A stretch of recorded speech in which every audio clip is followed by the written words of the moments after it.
Alright. Well, welcome once again to Orone 254 Network. Of course, Orone 254 Network is coming to you to ensure we educate you, we inform you, and also going to entertain you. Sometimes, depending on the guests we're going to bring to the platform, we're going to have some intriguing conversation, inspirational conversation, and sometimes we're going to intrigue your mind by having some intriguing conversation. In the building today, ladies and gentlemen, for the first time in Orone 254 Network, allow me to welcome to you DERICK ISABWA and ITHEFU NJUGUNA.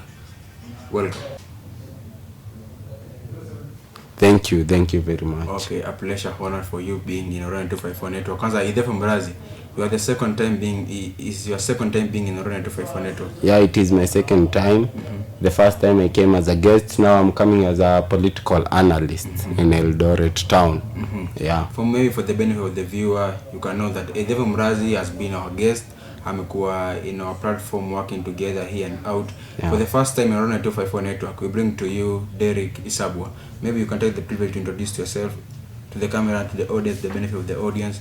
You can take a privilege to introduce yourself. Okay, all right. Thank you, Mr. Orone, for welcoming me to this show. Okay, DR, or most of the people call me Mr. Deco. So today I'm here for the political analysis.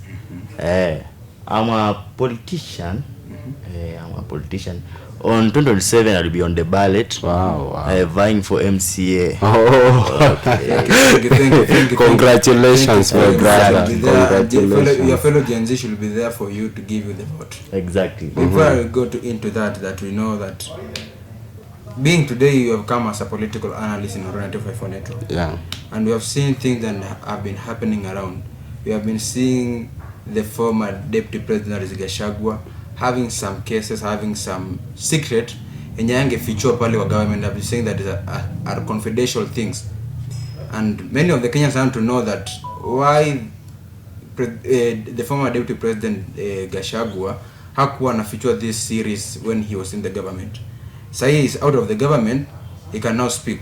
Maybe you as a political analyst in Orone 254 Network for the first time, how do you take the case for the general view of the Mwananchi here outside?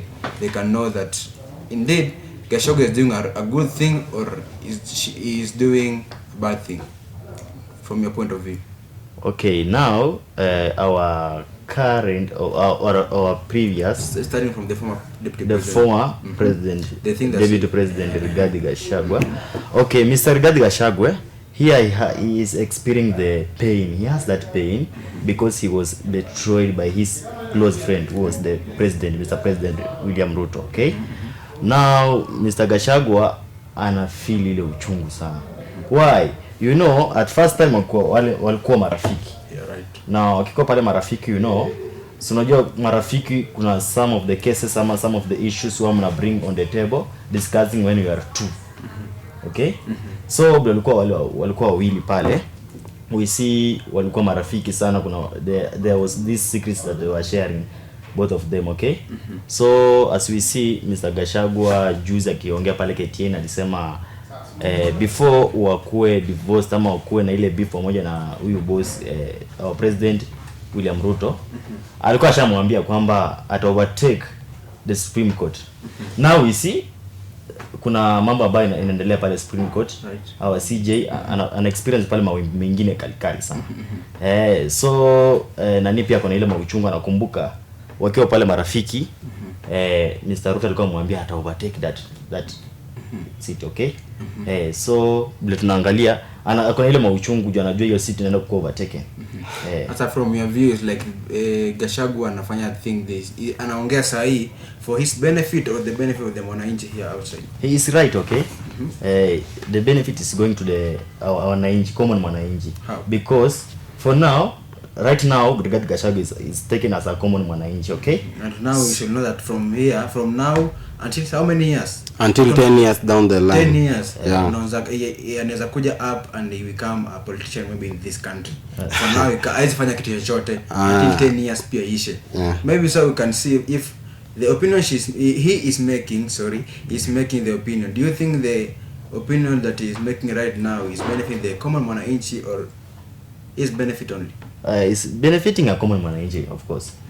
Why? Because Mr. Gachagua, in fact yesterday, it was yesterday, the court ordered the issue about the impeachment that was done currently, okay, but not currently but previously, that the impeachment process that was done against Gachagua was illegal. Was illegal. Okay, okay, so we don't know how this court is going to rule or to say about the Gachagua, because wanafanya favor waseme yenyewe, because as we see in this country turn is highly, it's very high. Our leaders are very corrupt as we see. So for now unapata our leaders turn against the rules sana, the articles turn against them sana. As we see Gachagua, bile koti imesema itaangalia about hiyo mambo yake, either wanamkubalia vai ama wakatai. So kuna ile possibility either umpatie and survive for next either kitu yoyote. Okay. Just a minute. On my opinion, why Gachagua is making a lot of noise. You see, it is like marriage. There is a husband and a wife. So in the government, Gachagua was the wife. So ukiona mzee anatupilia nini bibi yake mbali na watoto wako, bibi atakimbia kwa watoto waambie baba asikuizi anipendi. Exactly. Baba akona bibi mwingine. So from your opinion, ITHEFU NJUGUNA, you are saying that Gachagua is doing the right thing? Yeah, he's doing the right thing as an impeached deputy president. But what I would love to say, if Gachagua continues what he's doing, anajichanganya because he's not vying for any seat. Atakuwa na political party until he finishes the 10 years, his own political party. Alafu, what is he going for? Is he the hate for the president ama is he having the goodwill of the country? That is what we are looking for. And that is not what Gachagua is offering us. Yeah. Maybe before even you proceed with your view and your point of view as a common mwananchi, as a Gen Z, I want to ask you maybe some question. Some few days ago, we have had the case that many of the politicians, not even many of the politicians, Gachagua, the former deputy president, they impeached deputy president. Yes. Amekuwa anasema like hapo kwa mitandao like you can touch President Ruto. I quote maybe his word when he was saying that President Ruto, you can touch me because ijele ikundiwa wanaume. Ijele ilundiwa wanaume pekee, alundiwa wanaume, lakini don't touch my children. Yeah. How the case about taking that? You are a Gen Z. Yeah, you have your parents. I'm a Gen Z millennial. As a common mwananchi, you have been seeing many children have been maybe wamekuwa na wao hapa nje for the case of something. Yeah. But those politicians are seeing the children as the most important things maybe in their life. How is your take on that? First, when Gachagua said that, Mr. President, you can arrest me, you can kill me, but don't kill my children or arrest my children. That was just a normal thing for every deputy president. You see, even the current president, akiwa deputy president, aliambia Uhuru Kenyatta, you can impeach me if you want. Uhuru never impeached him. You can arrest me if you want. Uhuru never arrested him. Exactly. You can do whatever you want to do with me, but don't touch my children. So ni kitu ya kawaida tu. So mimi ningeambia Gachagua akuje tu na tamu mpya ya kutuchocha nayo tumsupport. Nimeona juzi akijaribu kuambia if the youths watamuunga mkono if ataitisha maandamano. I'm asking myself, who is Gachagua? Ambie Gen Z twendeni maandamano. Exactly. Gen Z, they are not tribal, they are partyless, leaderless. Ili kitu tunakaa tu hivi siku moja. Tumekaa leo ni Thursday, kesho ni Friday. Mtandao inachemuka tu siku moja. Tunatokea maandamano. That's the power of Generation Z. So wasituambie eti wanatuplania maandamano, watuite ati ndo tuungane na wao tutoe Ruto ofisi. No. You cannot be used like that. So hii maneno ya Gachagua eti you can touch me but don't touch my wife and my children. Tulisikia nani akisema Mheshimiwa Ruto wakati kulikuwa na handshake ya baba na Uhunye, and yeah, that's all. Yeah. Thank you for your opinion. Maybe for DERICK ISABWA. Okay. How do you take the case about the former deputy president, that is Gachagua, saying that you can touch everything, you can touch me, you can arrest me, but you can't You don't take my family away, maybe you don't touch my children. How do you take the case as a political analyst? Okay, Mr. Gachagua is right. In fact, anatutetea sisi watoto wake. We are like sisi ni watoto wake sasa. Na anaogopa ama anahofia sisi watoto wake kuwa nini? Kukuwa attracted ama kukuwa attracted tuseme. Sasa ndio tumekuwa watoto wake. Tumekuwa watoto wake. But as we see nini pale nyuma. Before you continue, maybe I can a question maybe. Do you think maybe amesema usiguze, maybe umesema yourself usiguze watoto yake? Maybe again, currently, maybe recently you have been seeing the former deputy president as saying that the president should not visit places like Meru. Do you think Meru, Nyeri, the central part, do you think it's protecting the central part only, or is it protecting the whole country maybe? The whole country. Cool. As I see, it's the whole country. Gachagua. For now, he is protecting the whole country, not only the mountain. You see what I can say about that? That guy is being tribal. When they impeached him about it, wakati walimu impeach, nidhania this guy is not tribal. Ni kawaida tu kuongea yake. But now you want to tell the president, the anitango inspector general, ama anitango nani? Chief in what? Chief in command. Commander in chief. Yes, that he should not visit Meru and Nyeri. Unajua huyu jamaa ametoka juzi huko juu huko kwa Al-Shabaab huko Moyale. Huyu jamaa ametoka Marsabit. Unaambia hajasipitie Nyeri na Meru na ni Central. This is the commander in chief. Yeah. This guy is tribal. Me, I thought that for the first time walimtupa nje juu ya ufala. But now I can see kumbe alikuwa na ufala. Alikuwa na ufala. Yeah. Derrick ISABWA, as a political Yes. As a political analyst, you have said that when Gachagua is saying that President Ruto should not visit places like Meru, near the central part, is doing the right thing, protecting the whole country. No, it's not the right thing. The way he spoke, actually, he was not doing the right thing. That's like a beef, creating a beef. You know, right now is that the way he is talking, it's like he has that beef, the pain against who? Ruto. Why? You know, the way that time when Ruto, Mr. President, came to Western region, having the greetings with the Western people, Mzangaire. Do you remember? Yes. You know, Mr. Gachagua alikuwa na ile pain sana, by the way. So nilikuwa naona kama muone ni mauchunga ameshangaa Mr. President ametravel into western part. Hakuwa ametarajia. You see? A question to you maybe. President Ruto was visiting the western side. And maybe we can take a point from you because you come from the western part. Exactly. When he was saying that the president of Transoya, Natembea, the governor, the governor Natembea, for the past years, Apako and the general commander, he has been killing people and in Rivayala killing people. Who?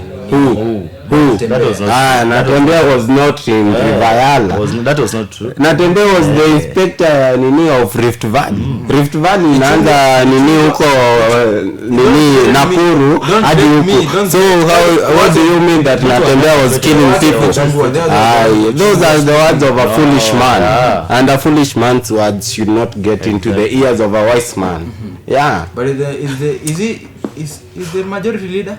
He's the majority leader of UDA in Bunge. Alikuwa anaongea pale anasema like Natembea he has been the general commander. Yes, he was for the past years of Rift Valley, of Rift Valley, not the whole country. Yes. Maybe to give him time, to give Derrick ISABWA time. I will take the case about that speech of the majority leader Ichungwa. No, you see, the way Mr. Ichungwa was talking, also he was talking with the pain, because you know our president, it's not our president, our governor, Tanzania governor, our Western kingpin, our Luya kingpin. She usually used to speak the naked truth. So when you see that time they were at a funeral for our National Assembly Speaker Moses Wetangula. She used to speak out it so that our fellow members or our fellow Gen Z who have been abducted to be released immediately. You see? So alikuwa anaongea pale maukweli. So unapata ile ukweli iliuma sana nani huyo Ichungwa pamoja na rights. So unapata ile Ichungwa alikuwa anaongea they were just false defense, okay? They were just false defense. Kuongea ili kuimpress watu wengine but they were just false. Mr. Natembea is a good person by the way. Is a good leader. Sana tunampenda sana. There's no day unapata pale nini pale Western Trans Nzoia County tunasema tunatembea mtu mbaya. We love him so much. We honor. Tukisonga pia tukiacha the story of Gachagua part, tukisonga mbele in Orone 254 network. Yeah. You have to pick maybe your minds maybe on the AUC chairman. Recently tumeona our political leader, maybe the people's president Raila Amolo Odinga. He has been in the Addis Ababa. Ababa. Na tukajua that kweli Addis ni Ababa. Ni Ababa. But hivi kidogo tukajua Addis kumbe si Ababa. Raila akamua going to step down. As Kenyans. Yes. How do you take the case? Maybe as a Gen Z, you can serve a point from ITHEFU NJUGUNA. First of all, I'd love to say congratulations to Baba for participating. But hiyo jambo wanatuambia eti Baba step down. Hakuna step down. Baba ali step down. Baba can never step down on anything.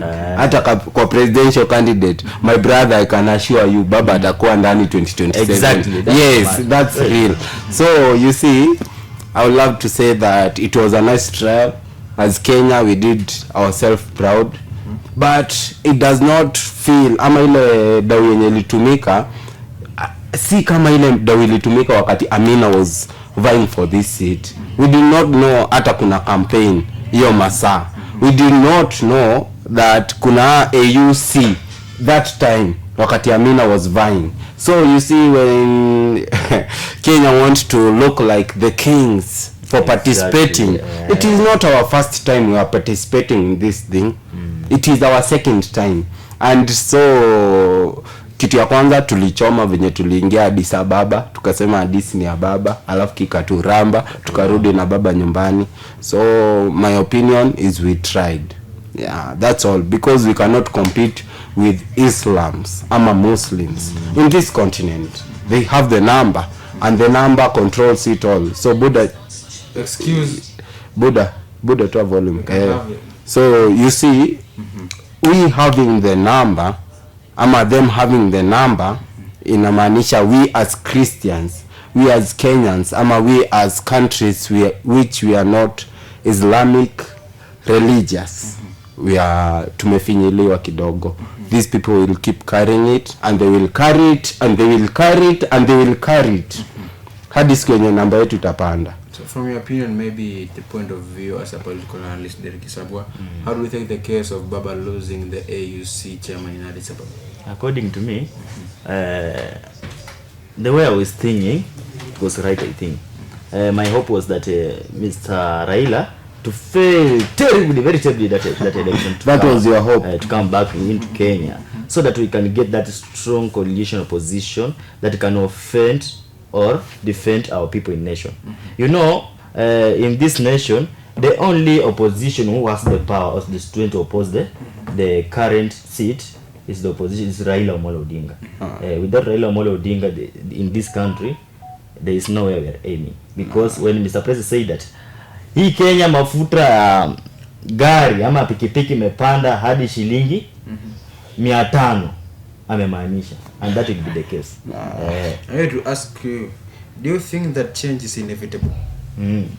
And maybe kwa nini unasema like president without any opposition, without Raila we can't have any opposition in Kenya? We can have another opposition, but very weak. No. Weak. No. I disagree with him. Why? Because you see, like the time wakati Baba alikuwa anaanza his opposition life, kulikuwa na mzee anaitwa Jaramogi Oginga Odinga. Hakuna mtu mwenye aliona Baba akitake over from Jaramogi, because he was the son of the legend. So you see, we have the sons of Baba. Hata kama see the real sons, tuko na msee kama Babu Owino, Edwin Sifuna, tuko na Opiyo Mtata. They are the sons of Baba. So if these people come together and they support one of them, we will have a strong opposition in this country. But believing that bila baba hii country haiwezi enda mbele. Baba amekuwa prime minister tu, amekuwa MP. Nini nyingine unaweza niambia baba amekuwa kwa hii nchi? Just a prime minister and an MP and a strong opposition. Yeah, so we start nurturing opposition from MPs to PMs to governors. So if we can have Babu as the governor of Nairobi, we know that Babu can also be a president of this country because he's a good opposition venye tunaona akiwa MP. So imagine akifika governor, imagine akivae for that seat, for that presidential seat. Babu will be good. Yeah. Also Edwin Sifuna says. Yeah, same. The children of Baba, the sons of Baba. As they come together, they may create that strong coalition at least, so that they may oppose the current seat or current party. That's good. Ladies and gentlemen, for the first time, Orone 254 Network, we have the political analyst DERICK ISABWA and our Gen Z, NJUGUNA, for the second time, Orone 254 Network. Before we even continue, I want to talk my people about two things. The first thing is Anonymous Entertainment Crew. Anonymous Entertainment Crew is a crew coming with a full-based entertainment crew, having a DJ and MC. Remember, they come all away from Dubai. They are in Kenya right now. They turn parties into memory. You want to inquire them, you want to hook them into your club, with entertainment club events, you should check their Instagram pages at the Unknown Crew.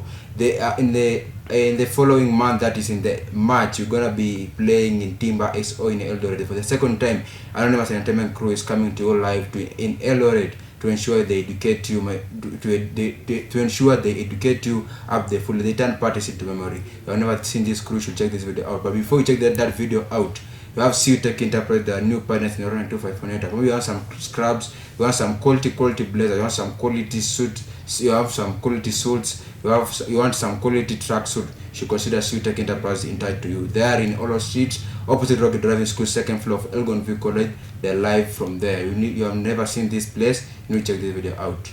Rico, drive it like it's hot.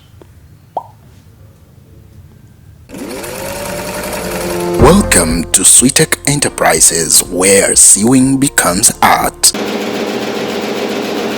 We provide tailoring, embroidery, sewing, and fashion design services. We have all types of uniforms, school sweaters, unisex clothes, packaged shirts, formal attire, dresses and gowns, scrubs, dust coats, and lab coats. We also email us through sweetekenterprises@gmail.com. Remember, ready-mades are always in stock. ITHEFU Enterprises, where sewing becomes art. Alright, that is ITHEFU Enterprise. There are new partners in Orone 254 Network. When you have some quality product, you should get in touch with them. Ladies and gentlemen, for the second time, Orone 254 Network, if they allow to me to introduce again, ITHEFU NJUGUNA, and for the first time in Orone 254 Network, DERICK ISABWA as a political analyst. To come to the government story. Yeah. As a Gen Z, DERICK NJUGUNA. As a Gen Z millennial. Do you think the President William Ruto is meaning well for the country? My opinion about it, the president is trying to work, but as a country, as a citizen of this country, I cannot see the function of the president that is working. That's my opinion. So when the president comes up with a project that does not involve the people, it involves him and himself and his thoughts alone. Hapo ndo inatujenga. Like housing levy, how many people opposed it? A lot. Like the 2024-2025 financial bill, how many people opposed it? A lot. But the same things that we opposed are still functioning. So even if we make a lot of noise, even if we go to the street, we have a dictatorship president. I'm sorry to say that. So this country, it is hard for us to progress. That's my opinion. From your point of view, maybe, do you think President Ruto is meaning well for the country? But actually for now, according to me, now he's trying hardest. Why? Where are you identifying these people as? Can you repeat your point? Where are you identifying President Ruto as? Amekuja sana kuamua hivyo. Ni maamua hivyo. But he is trying for now. Why? Because as we see yesterday, he talked and he told the citizen that every month he used to take or to eliminate some of the things that may not make the country to proceed. But huwa anafanya nini? Amesema atakuwa anatenga yale pesa ambayo atakuwa anageuza mambo mazuri, si yale mabaya. Yale mabaya amesema atakuwa ana isolate. You see? And we have hope that according to this current situation of share situation, many of the people are crying against it, okay? Because many of the citizens are poor. Some of them, they can't even get the finance to manage themselves in the hospital, paying the bills. So according to the leaders, as we see in this morning, Didmas Barasa has said that at least Mr. President to make any changes so that this share can support or can even make the poor people to access it. As you see, mimi umeguzia pale pa the share to come to the health sector. Tumesikia hapo juzi pia kama private institution kama the private hospitals, human things that share nini after doing the NHIF share ifanyi sayona nasema share ifanyi pia kama private institution. How do you think the case about that? Okay, according to the private sectors, they'll be so hard. It will be hard for them to access it. So hard, according to my opinion. Me, according to me, you see, when the third president of this country left, Emilio Mwai Kibaki, he left NHIF functioning, a little bit functioning. We can say a little bit. So when the previous president Uhuru Kenyatta came, he made sure that NHIF was functioning fully. Now that we have a new government, why should we have a new health sector? Why should we have a new health system like SHA? Atuametupilia mbali NHIF. What our president would have done is make it easier for people to access NHIF. If that was mi sijui radi advice wa rais. So bibi sijui nani anawaambia atupilie SHA ama NHIF atulete SHA. Unajua kuna kitu the previous first lady Margaret Kenyatta alikuwa na Linda Mama. Exactly. Kulikuwa na kitu ilikuwa inaitwa Linda Mama. If a mother or if a young teenager had a child between 2014 to 2023, huyo mtoi alikuwa ana finansiwa ama the needs in the hospital ilikuwa ina provided na government. That is Linda Mama. Clinic miezi ngapi Linda Mama inasimamia. What our government now is doing, that a pregnant lady hata akienda clinic she has to pay for it. That aki give birth kama ana hiyo dau, she won't give birth to the hospital. Exactly. That eti akisha give birth alafu huyo mtoi ako na complications, hospital won't take care of the child because kuna new system called SHA. What happened to NHIF? Hiyo pesa yote yenye watu walikuwa wameinvest kwa NHIF ilienda wapi? What I can say that as a country, if we still continue moving in the direction that we are moving, kitaturamba ndugu yangu, kinaturamba vibaya. Hata sidhani tunaweza kuwa na this Orone 254 network political talk again, because hata finances, hata dau, pesa mfukoni. Walituambia kutakuwa na pesa mfukoni. Walituambia pesa inatoka juu ama inatoka chini kwa mama mboga ikipanda juu kwa marais. Sasa hii what do we see? Pesa ifikia hata mama mboga. Pesa inatoka juu, inasimamia juu. Sida acha nisiseme vibaya, but our government need to change its ways ama we can get back to the streets. Yeah. Still on the government story. Yeah. Speaking of the AUC chairman, about losing the AUC in Addis Ababa. We saw in the Senate ilikuwa like many of the Senate, maybe I can take the example of Richard Onyoka, the senator of Kisii, telling people that he anafurahia sana Raila losing the seat of AUC because of the back in Kenya they don't have the strong political party. Exactly. And to him he's saying that in coming 2027 at the Gusii community and some of the Kenyans from the mountain, they will support Matiang'i to be the president. And to come to the qualification, we see on the qualification we see that Matiang'i is not on the point to vie for the president in Kenya. How do you take the case about that? Okay, according to that, as I see, Mr. Matiang'i, he has the potential to vie for the presidency currently. Okay, but coming to the finance, do you think Matiang'i is well equipped with finance to come to campaign to the whole country? I think so. Because why? The Botswana tended to say that they will support Mr. Matiang'i for the vice of the presidency in Kenya. Yeah. So you think coming 2027 that people will support Matiang'i to become the president of Kenya? Some of the people will support her. What of your case? Mostly the Kisii people. What of your case? According to me, I will support Mr. Kalonzo Musyoka, either Kalonzo Musyoka. If not Kalonzo Musyoka, it's either let's say Kalonzo Musyoka. Because according to me, I don't know if Mr. Raila Amolo Odinga will vie for it. What if he vies? If he vie, I will vote for her. You will vote for Raila in the morning. Why unasema una different fair watu hivyo? That's my opinion. I don't know. Kura ni yake. So from your view, from a Gen Z view, maybe you can say, coming 2027, will you support the Gusii and the Onyonka's opinion about Matiang'i case becoming the president of 2027 in Kenya? Coming 2027, I think politics in this country is like 1,000,000 days or 1,000 days.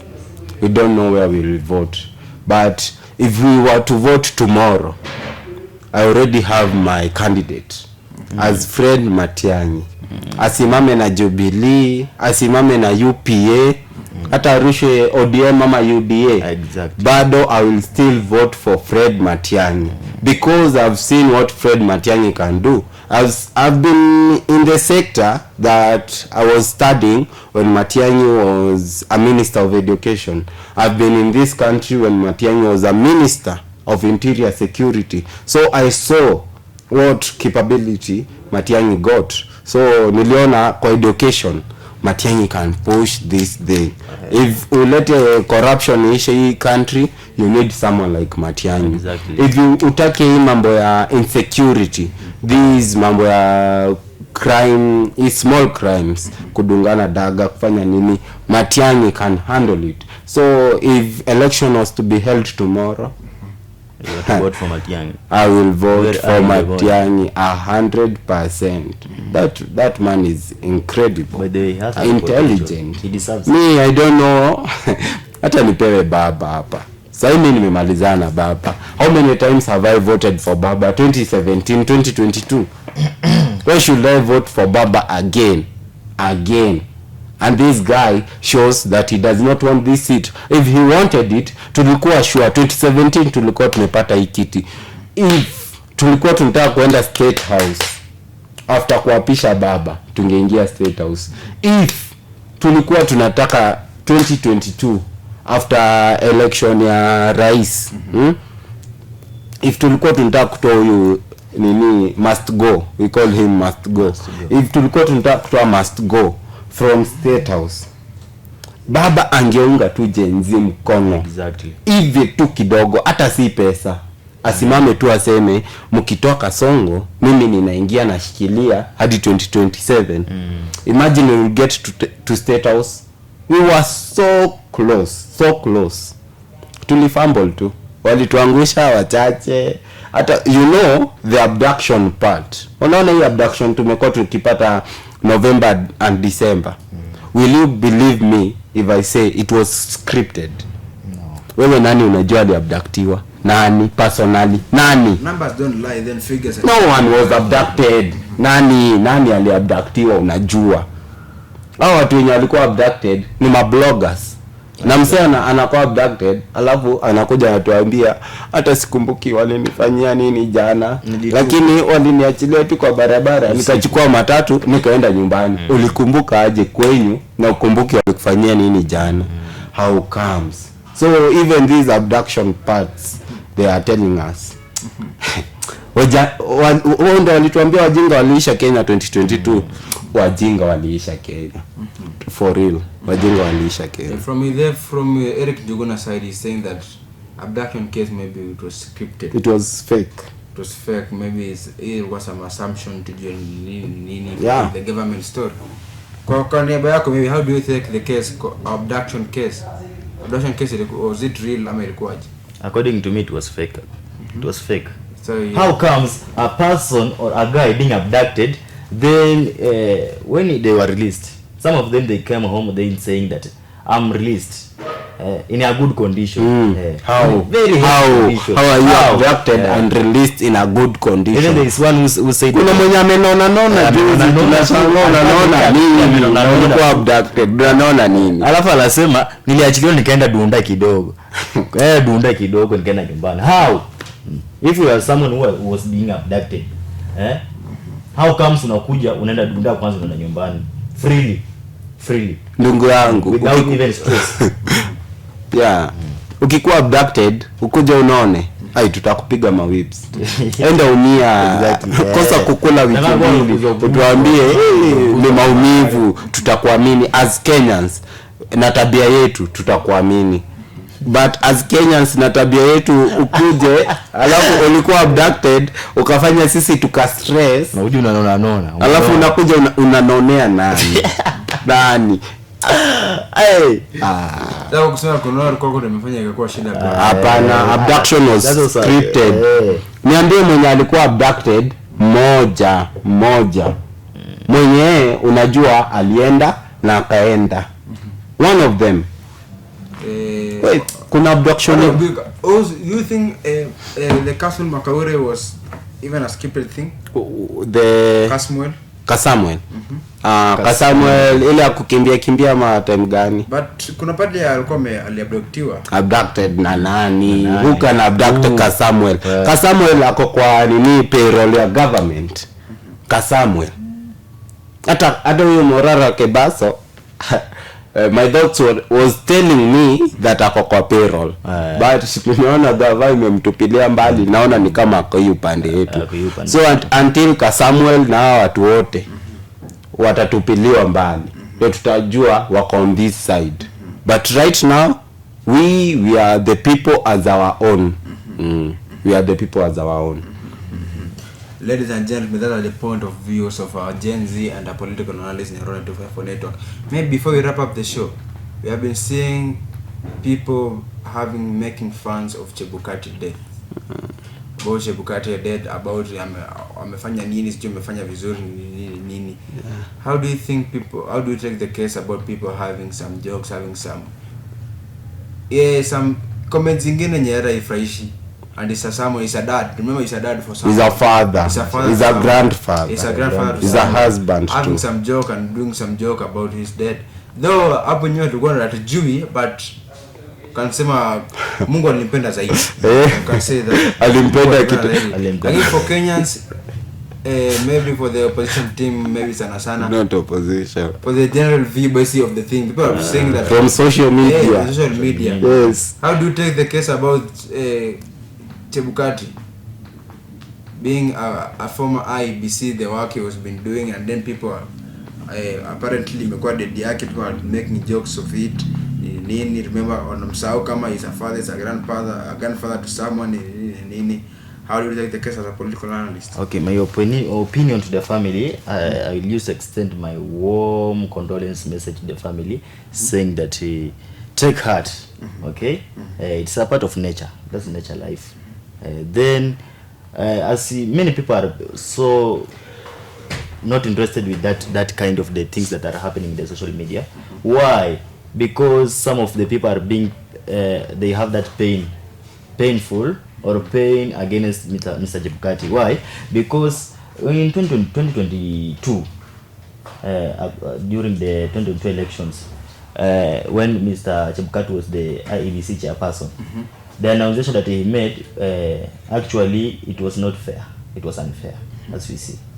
So ndio maana unaona pale watu wanaona kweli bila alikufa, wale watu walikuwa kwa nini upande wa ODM na walikuwa wametamani kuwa kwamba baba yao ama baba yetu Raila Amolo Odinga kuwe rais, na tukaona vile cases ilikuwa according to the visation that time, vile pale kwa ballot pale wakati wa kuhesabu kura kuna mambo mengi yalifichwa.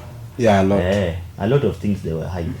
Then people used to blame Mr. Chebukati because yeye ali hide hizo mambo. Na some, I don't know if it's the truth, or it was just the people to say that it was just maybe clout. People, they were saying that Mr. Chebukati was given billions of money so that he was to announce the Mr. Ruto to be the president. You see?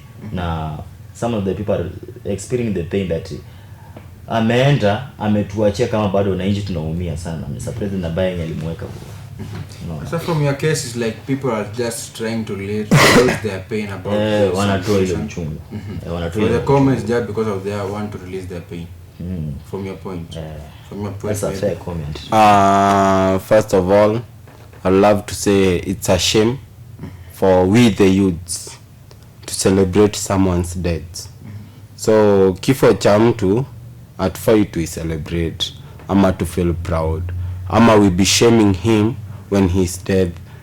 So unaona kitu tungefanya is we wait until this guy is buried.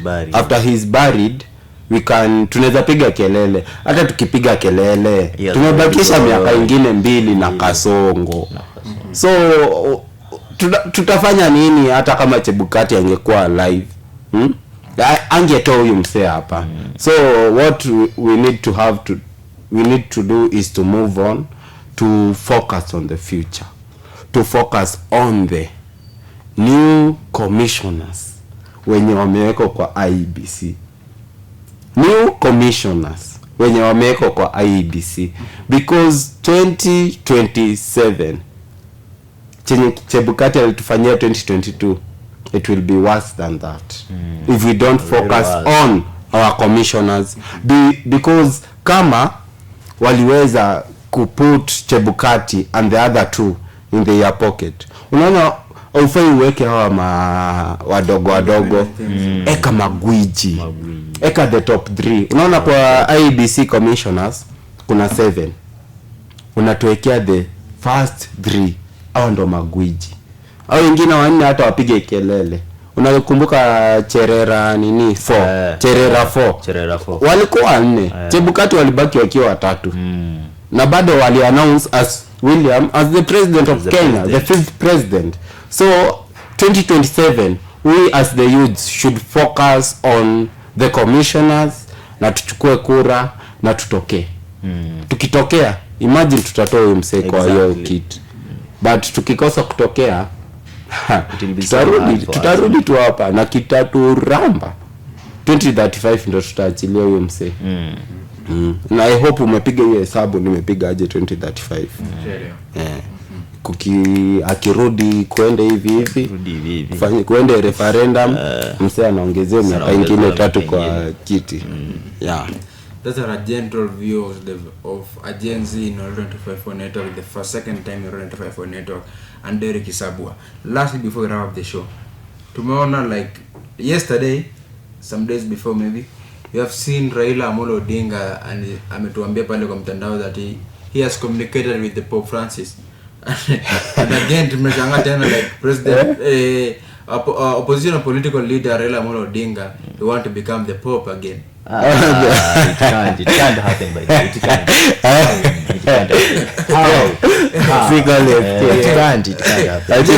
Ati baba wants to be the Pope. Atuambia pale kwa mtandao like Congratulations baba. Sasa amemwambia atamwachia kiti ya kuwa pop. Yes. Yaani muona pale jana. Kwani Pope Francis ni kwenda anaenda. Siku zake zimekaribia.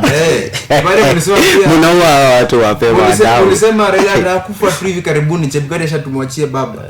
Chebukati ashaenda wa kwanza. Na baba anasema Pope aondoke, achukue upopu. Achukue upopu. Aje sasa. My opinion. Congratulations to baba. Hapo amemake it. Amefika. The decision is wise. The wisest decision inayoloweza toa. Now you want to become a pope? Yes, let him become one. Your opinion maybe? Appoint that before the show. It's very tricky by the way. Very tricky. How come? That's the cloud. Okay, alright. That is the opinion from our Gen Z in Orone 254 network and political analyst Derrick ISABWA here on Orone 254 network. Thank you for subscribing for Orone 254 network. Keep streaming for the other episode. Ujawacha hapo nyuma. Amazing episode. Remember we told you we're gonna have some 3 shows in Orone 254 network. 1, people's opinion, Orone 254 network, and at last we're gonna have Talk Over podcast. The Talk Over podcast is on. We dropped it yesterday. So make sure you tune in for amazing entertainment platform. Stay tuned, keep streaming, love you, adios, see you. Peace.